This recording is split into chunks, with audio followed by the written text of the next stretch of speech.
E é precisamente sobre o que aconteceu e o que está a acontecer em França, o comentário desta semana do professor Pedro Roja. Olá, professor, boa noite, como está? Boa noite, Ana, como está? Muito obrigado. Têm sido dias difíceis para os franceses, para os europeus, para quem se preocupa com estes assuntos e para quem consegue ver um pouco mais longe do que aquilo que está a acontecer no presente imediato. Como é que viu o ataque que despoltou tudo isto à redação do Charlie Hebdo? Ana, eu terminei o meu comentário da semana passada com um voto para o ano 2015, que era o de que Deus voltasse a ser posto no espaço público, que nós voltássemos a falar publicamente, assim como na televisão, nos jornais, etc., de Deus. Sobre o ataque, em primeiro lugar, lamentar as vítimas, as pessoas que morreram, incluindo os autores do raid sobre a redação do Charlie Hebdo.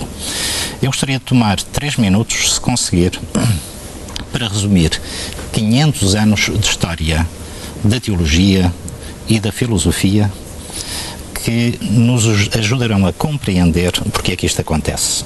Não o primeiro, o 11 de setembro é talvez o maior, mas nós necessitamos de compreender, em primeiro lugar, porque é que isto acontece. Porque só compreendendo porque é que isto acontece, poderemos depois apontar soluções. Eu penso que a grandiosa manifestação de ontem em Paris não é uma solução. Não é uma solução. Gostava então de tomar 3 minutos e pedir que Deus me ilumine para que tudo saia bem. No início do século XVI, a história tem 500 anos, no início do século XVI, uma parte da Alemanha revoltou-se contra a Igreja Católica, sobretudo o norte da Alemanha. A coisa depois propagou-se pelo norte da Europa e mais tarde pela Inglaterra, etc. Sob a direção de um padre católico, Martinho Lutero, dando origem àquilo que ficou conhecido como a revolta protestante, que eu tenho aqui mencionado muitas vezes. Esse movimento protestante pretendeu, inicialmente, criar uma nova teologia que se opunha à teologia católica. Um dos pilares centrais dessa teologia é o princípio sola fide, somente pela fé. Quer dizer que o homem se justifica perante Deus somente pela fé e não pelas obras. Se eu, no dia do julgamento final, disser cometi tais e tais pecados, mas também fiz boas obras, constituí uma família, tive uma profissão, fui bom para esta e aquela pessoa, isso não conta nada, segundo o princípio sola fide, porque o homem só encontra justificação perante Deus se tiver fé em Deus. A Igreja Católica continuou a manter que um homem se justifica perante Deus, quer pela fé, quer pelas obras. A teologia luterana amadureceu e, cerca do século XVIII, atinge, digamos, a sua maturidade. E então essa teologia vai dar lugar a um novo programa de sociedade que rejeita a sociedade tradicional que estava baseada na teologia católica. Há vários filósofos importantes, mas o mais importante de todos, às vezes chamado o filósofo do protestantismo, é um que eu tenho mencionado também frequentemente aqui, Immanuel Kant. Entre nós, um parênteses, o Kant era um homem que nós aqui em Portugal chamaríamos carinhosamente um choninhas. Mas foi de facto um homem muito influente, para o mal, penso eu, como vamos ver. E o que é que o Kant diz? Entre muitas outras coisas, diz assim: não se pode chegar a Deus pela razão. Quer dizer, se eu for pela vida fora, escutando os sinais da vida, da natureza, das pessoas e refletindo sobre esses sinais, concluir que Deus existe, o Kant diz, não, isso não é possível. Não se pode chegar lá pela razão, só pela fé. Reinvocando o princípio da teologia protestante sola fide. Portanto, não se pode chegar a Deus pela razão. Isso tem a seguinte consequência, Ana. Suponha que nós começamos a discutir aqui Deus. Não vamos chegar a lado nenhum. Porque se não se pode chegar a Deus pela razão e pelo debate racional, eu, Ana, as pessoas que nos escutam, escritas em jornais, livros, etc., não há possibilidade de entendimento acerca de Deus e muito menos de consensos. Então, no espaço público, na discussão pública e racional, Deus torna-se um empecilho. A solução é tirar Deus do espaço público, não se falar em Deus no espaço público e enfiá-lo numa prateleira. A nova teologia vem dar origem à sociedade moderna. Kant é um dos teorizadores, talvez o principal, da sociedade moderna, e precisa de uma nova moralidade, já que a moralidade tradicional, que é uma moralidade de origem divina, tem origem na palavra de Deus, está metida no armário, excluída do espaço público e não se fala mais dela. E quem vai constituir ou formar essa nova moralidade? Essas novas regras de relacionamento entre as pessoas, de maneira que se possam entender e viver conjuntamente numa sociedade. A resposta do Kant é os indivíduos, os cidadãos. E para isso precisam de liberdade. Em primeiro lugar, de liberdade de expressão, para poderem discutir racionalmente se tal ou tal regra deve ser uma regra moral ou não. E em segundo lugar, de liberdade política, que lhes será trazida pela democracia, para no momento oportuno poderem votar, sim ou não, a uma regra de moralidade ou a um conjunto de regras de moralidade. A conclusão é que onde estava Deus, com base da moralidade, agora que ele foi posto fora do espaço público, entra a liberdade. A liberdade é a base da nova moralidade. Tradicionalmente, a base da moralidade era Deus. Quer dizer, Deus é substituído pela liberdade. Falemos agora precisamente da liberdade. E, em primeiro lugar, antes de falar mais, é substituído pela liberdade e, em primeiro lugar, pela liberdade de expressão. Em segundo lugar, pela liberdade política, isto é, pela democracia. Falemos agora da liberdade. A liberdade divina, a liberdade de Deus, é uma liberdade com critério, o critério do bem. Deus concede-nos a liberdade para que nós façamos o bem. Então, e se for para fazer o mal? Não. Isso já não é liberdade nenhuma. Isso é um abuso da liberdade. A liberdade utilizada para fazer o mal não é liberdade, é maldade. Esta é a concepção da liberdade divina, ou da liberdade tradicional. Pelo contrário, a nova liberdade, chamada às vezes de liberdade democrática, é uma liberdade que emana do indivíduo. E estando Deus ausente do espaço público.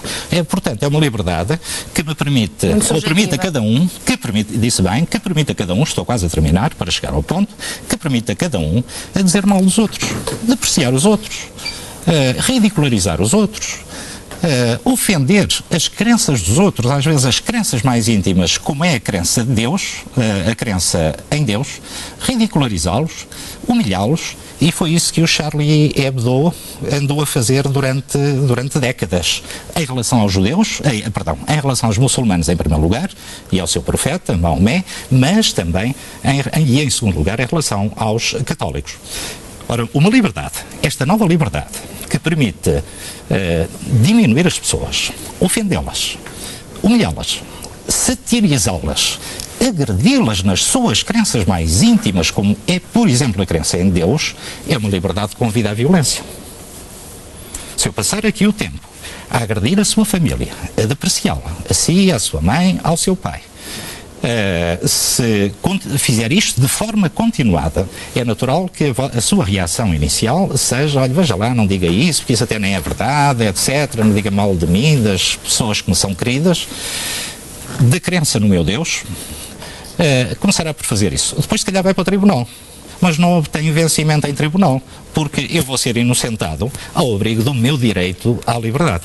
Esta liberdade democrática é uma liberdade absoluta, em que eu tenho o direito de dizer o que me apetece, o que me vem à cabeça sobre os outros, sobre as crenças dos outros, incluindo a crença em Deus.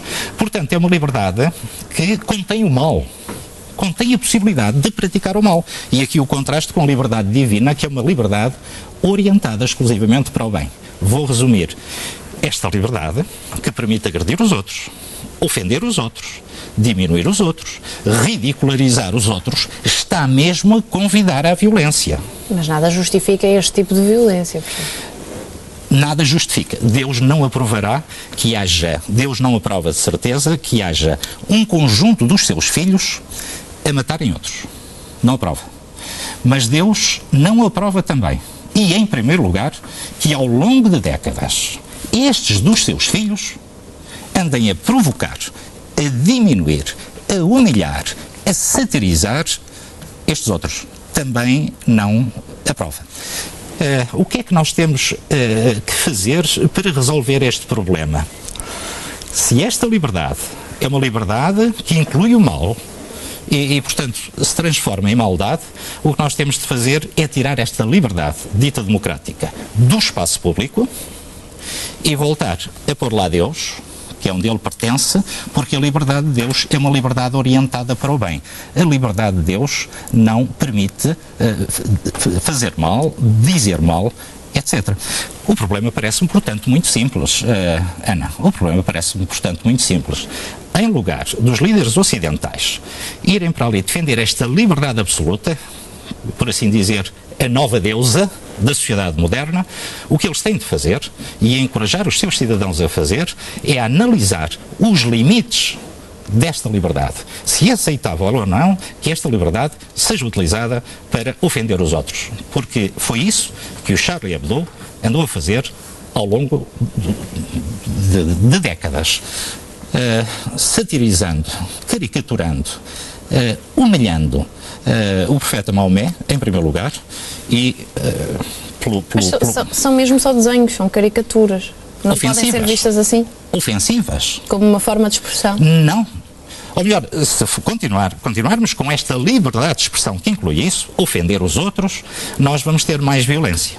Se, pelo contrário, nós ocidentais, e especialmente os povos do norte da Europa, aquela cultura protestante, a nós vai-nos tocando um pouco, mas ainda é embrionário, tem de rever o seu conceito de liberdade. Porque a partir do momento em que a liberdade passa a ser, não esta que é absoluta, mas a liberdade de Deus, a liberdade para fazer o bem, não vai haver vinganças da parte das pessoas que se sentem ofendidas. Agora quero dizer, portanto, ofenderam sistematicamente Maomé os muçulmanos, mas também os católicos, vinham logo a seguir. Só não conseguiram ofender o judaísmo porque... Pois, é outra questão. O primeiro que tentou foi despedido. Foi despedido. Ora, pois, os católicos, imagens, cartoons do Papa com preservativo, cartoon em que a Virgem Maria está a dar à luz Jesus Cristo com narinas de porco, Jesus Cristo a sodomizar Deus, o Papa Bento XVI, na altura dos escândalos, a dizer a um cardeal: olha, agora o melhor é fazermos um filme a Roman Polanski. Como sabe, os temas do filme dos filmes de Roman Polanski é a sodomia. Eu queria finalizar dizendo o seguinte: pessoas como o Charlie Hebdo, que passam décadas a provocar, a humilhar a comunidade muçulmana e o seu profeta. A comunidade muçulmana é a segunda maior do mundo. São 900 milhões de pessoas, a seguir à comunidade católica, que é a maior do mundo, 1.200 milhões. É de esperar que entre 900 milhões de pessoas, a maior parte, olhem para aquilo, não gostem, mas encolham os ombros. Mas também há de esperar, entre 900 milhões de pessoas, que haja 2 ou 3, ou 4 ou 5, que exatamente, vão reagir violentamente àquilo. Portugal é um país de tradição. E um país de tradição, ao longo dos séculos, foi guardando frases, os portugueses foram guardando frases que descrevem praticamente todas as situações da vida e o desfecho dessas situações. E a frase que se aplica aqui, em bom português, é a seguinte: estavam mesmo a pedi-las.